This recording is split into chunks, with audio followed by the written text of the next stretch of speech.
Hello and welcome back to our channel rainbow study সেন্টারের পক্ষ থেকে প্রত্যেক স্টুডেন্টসকেই স্বাগত আজকের নতুন একটি ক্লাসে।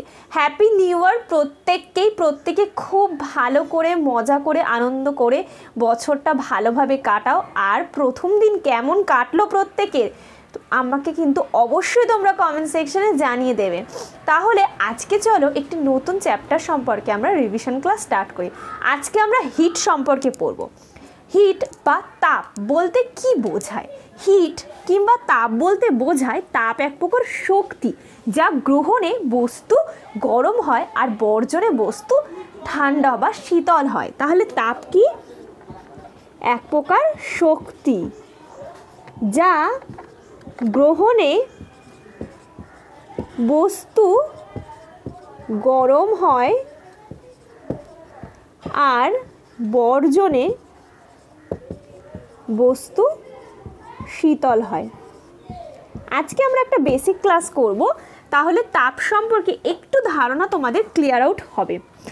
আর যাদের রিভিশন হচ্ছে নতুন করে তাদের তো সুবিধাই হবে, আর যারা নতুন সাবস্ক্রাইবার আছো আমার, তারা কিন্তু প্রত্যেকে খুব ভালোভাবে মনোযোগ সহকারে চ্যাপ্টারটি লক্ষ্য করবে। দেখো এবার তাপ কাকে বলে সেটা আমি তোমাদেরকে বুঝিয়ে দিলাম। তোমরা প্রত্যেকে দেখতে পাচ্ছ যে বোর্ডটা মুছতে আজকে বেশ সমস্যাই হবে, সুতরাং আজকে বেশিরভাগ জিনিসটা আমি চেষ্টা করব মুখে তোমাদেরকে একটু বুঝিয়ে দেওয়ার, আর বোর্ডে যতটা সম্ভব নোট ডাউন করতে হবে সেটা তো করতেই হবে, কিছু করার নেই। যাই হোক, তো এটাই আমি বলতে চাইলাম এটার মাধ্যমে যে পরিস্থিতি সার্কামস্ট্যান্সেস কেমনই হোক না কেন তোমাদেরকে কিন্তু ধৈর্য ধরে নিজের লক্ষ্য বা ফোকাসকে কিন্তু ঠিক রাখতে হবে। আর নতুন এই বছরটাতে কিন্তু প্রচুর পরীক্ষা আছে, তোমরা প্রত্যেকেই জানো। সবাই নিজের ফ্যামিলি বন্ধু যারা প্রত্যেকে নিজের ক্লোজ যারা আছে প্রত্যেকের সঙ্গে খুব আনন্দ ভাগাভাগি করে নাও। রাগ হিংসা অভিমান কারোর প্রতি রেখো না, নতুনভাবে শুরু করো, নতুন কিছু আসছে, প্রত্যেকেই খুব ভালোভাবে এই বছরটা আনন্দ করো এবং আগামী বছরগুলো যেগুলো আসবে। যাই হোক, তাহলে আমরা বুঝলাম যে তাপ বা হিট এক প্রকার শক্তি যা এক ট্রান্সফরমেশন হচ্ছে। এই তাপ বা শক্তি তিন প্রকারের, এক প্রকার হচ্ছে বোধগম্য তাপ, দ্বিতীয় হচ্ছে লীন তাপ, আর থার্ড হচ্ছে বিকীর্ণ তাপ। তাহলে কি কি তাপ বললাম? একটা হচ্ছে বোধগম্য তাপ, সেকেন্ড হচ্ছে লীন তাপ, থার্ড হচ্ছে বিকীর্ণ তাপ। এবার এই বোধগম্য তাপ কাকে বলে? যে তাপ গ্রহণে কোনো বস্তু গরম হয় আর বর্জনে কোনো বস্তু শীতল হয় তাকে আমরা বোধগম্য তাপ বলি। লীন তাপ কাকে বলে? যে তাপ গ্রহণে বস্তুর কোনো ট্রান্সফরমেশন হয় না, কেবলমাত্র তার পারিপার্শ্বিক অবস্থার পরিবর্তন হয়, বস্তু কোনো তাপ গ্রহণ কিংবা বর্জন করে না, তাকে কিন্তু আমরা মূলত লীন তাপ বলে থাকি। আর বিকীর্ণ তাপ বলতে বোঝায় যে কোনো উৎস থেকে আগত রশ্মি সে বিকীর্ণ পদ্ধতিতে যদি সঞ্চালিত হয় তার ফলে যে তাপ উৎপন্ন হয় বা তাপ আমরা পেতে পারি তাকে মূলত আমরা বিকীর্ণ তাপ বলবো। তাহলে তাপের কি সিগনিফিকেশন বা তাপ কি, তাপের মূলত ভাগ কি, সেগুলো তোমরা বুঝতে পারলে এরপর তোমাদেরকে আমি একটা জিনিস বোঝাবো, সেটা হচ্ছে তাপের ফলাফল। অর্থাৎ কি, তাপ প্রয়োগের ফলে পদার্থের ভৌত ধর্মের এবং কোনো ক্ষেত্রে রাসায়নিক ধর্মের পরিবর্তন ঘটে, সেটাই কিন্তু তাপের ফলাফল হিসাবে কাজ করে, তাপের ফল হিসাবে। আচ্ছা, তাপ সম্পর্কে তো আমরা বুঝলাম, এরপর আমাদেরকে জানতে হবে উষ্ণতা বা তাপমাত্রা কি। তাহলে তোমরা প্রত্যেকেই তাপ এবং উষ্ণতা দুটোর মধ্যে পার্থক্য করতে পারবে। উষ্ণতা বা তাপমাত্রা হচ্ছে বস্তুর এমন এক তাপীয় অবস্থা যা স্থির করে বস্তুটি অন্য কোনো বস্তুকে তাপ প্রদান করবে না অন্য কোনো বস্তু থেকে তাপ গ্রহণ করবে। তাহলে উষ্ণতা কিংবা তাপমাত্রা কি? উষ্ণতা বা তাপমাত্রা হচ্ছে তাপের এক ফলাফল, যেটা আমি বললাম একটু আগে যে তাপের ফলাফলটা কি, বস্তুর এক ভৌত বা রাসায়নিক পরিবর্তনের ফলরূপে।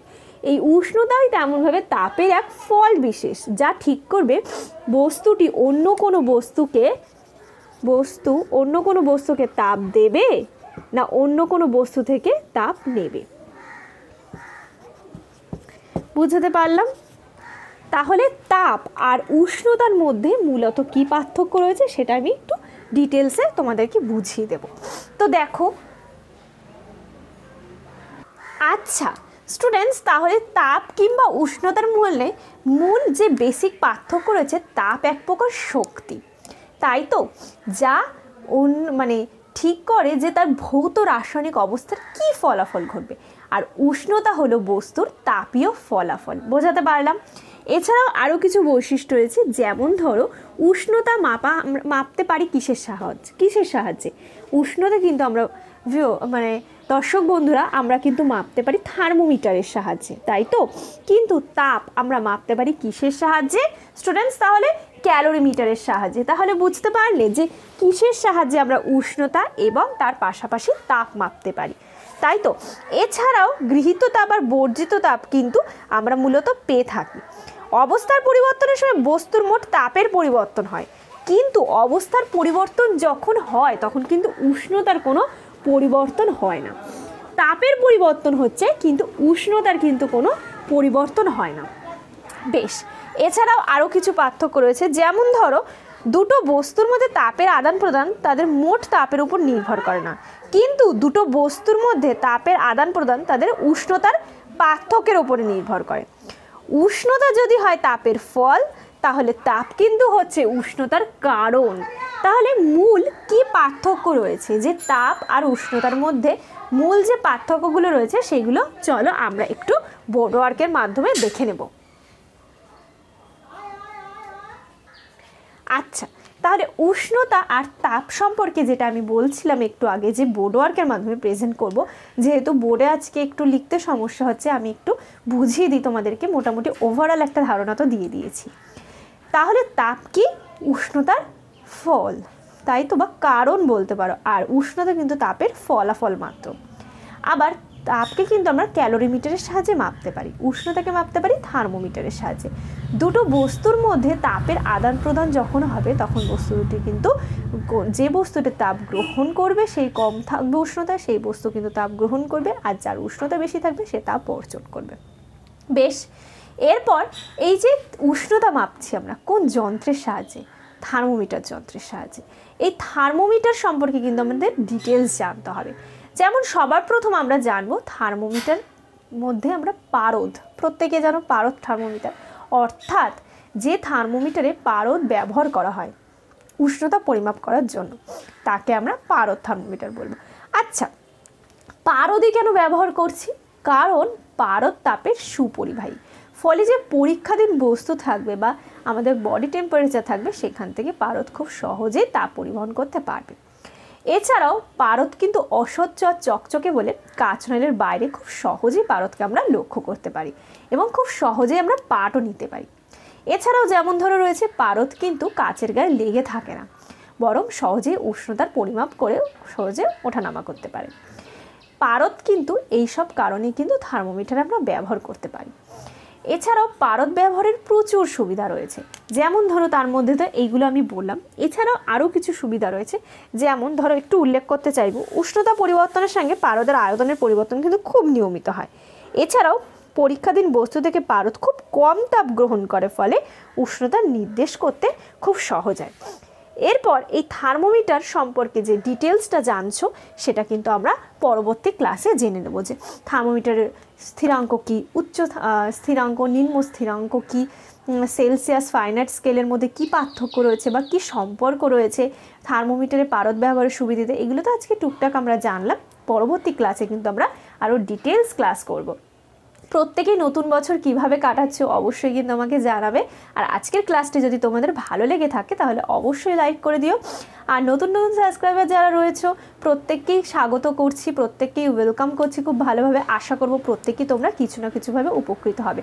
আর আমি চেষ্টা করব যতটা ডিপলিভাবে তোমাদেরকে ক্লাস দিতে পারি। তোমরা প্রত্যেকেই খুব ভালো থেকো। আগামী দিনে দেখা হচ্ছে।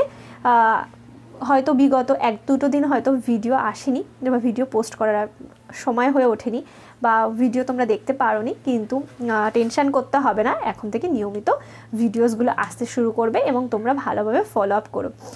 আর কেমন লাগছে অবশ্যই ভিডিওতে আমাকে কমেন্ট করে জানিও যে তোমাদের ক্লাসগুলো ঠিকঠাক লাগছে কিনা, কোনো জায়গায় যদি অসুবিধা থাকে অবশ্যই আমাকে জানাবে। দেখা হচ্ছে প্রত্যেকের সঙ্গে, তোমরা প্রত্যেকেই খুব ভালো থেকো। আর আজকে তো বোর্ড ওয়ার্ক সেরকমভাবে আমি করতে পারলাম না, যতটুকু করেছি তোমরা চাইলে অবশ্যই নোট ডাউন করে নিতে পারো। বাই।